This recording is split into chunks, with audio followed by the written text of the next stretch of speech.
The third wine that we're tasting is called Pilot's View. In Australia, this is an on-premise wine only, so only sold to restaurants. This is homage to Scott's father, Doug Collett, who was a Spitfire pilot in the Second World War, and mainly flew over Italy, 1943, 44, wasn't it? Second World War, yeah. Italy saw a bit of action, and each night he would drink like there's no tomorrows, because there probably wouldn't be for a Spitfire pilot. The life expectancy wasn't too great, so he'd enjoy at least 3 bottles of red, and then probably a bit more. And then in the mornings he would have a shot of pure oxygen in the cockpit, and being only a young man and lots of adrenaline, he didn't suffer the effects of alcohol too much.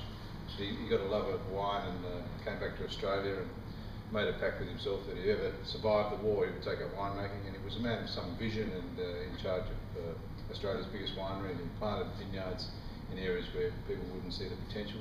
So he had a view and a vision for wine. So we named this label Pilot's View after him.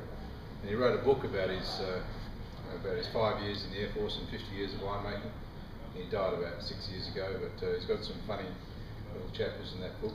Scott gave us a book. I was over with 7 customers in February last year, and you read through the book, and then you come across this story which just stands out. And Scott was saying that Doug, his father, sort of lived life to the full, and he lived it maybe one night too much to the full, and the next day he's coming down with crabs. So he went to the doctor, and the doctor said, right enough. So he pulled his through, he's standing with his trousers down. Right enough, you've got the crabs, but I'll tell you what I'm going to do. It's going to be quite an experimental cure. So he started shaving half the hair off one side. So he shaved off the hair on one side. He handed him a Webley revolver in his right hand. So there he is, naked from the waist down. Standing there with a Webley revolver, wondering what's going on. So the doctor got a lighter and he flicks it on. He says, tell you what I'm going to do. I'm going to set fire to this side, and as the bastards jump across, you shoot them. So I'm reading this book, reading this story in this book, and wow. I had to read it 3 times to say that he didn't really say that, did he? So.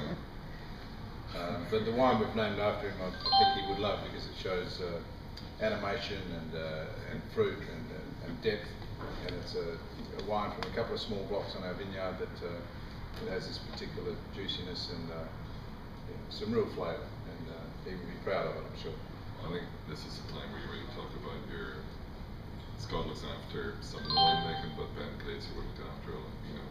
You'd supervise Ben Glazer. Yeah, I've been working with Ben Glazer for 12 years now, and I make sure that the fruit is delivered to him in the best time, the best possible way.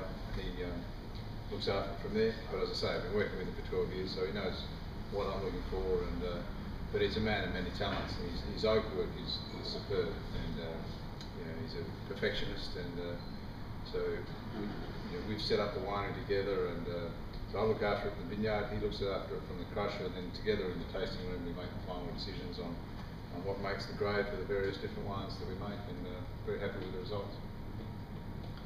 Ben recently won Parker Personality of the Year, which celebrates him in the top 30 winemakers in the world.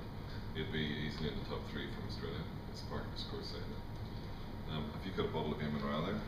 There's one in the corner. One in the corner.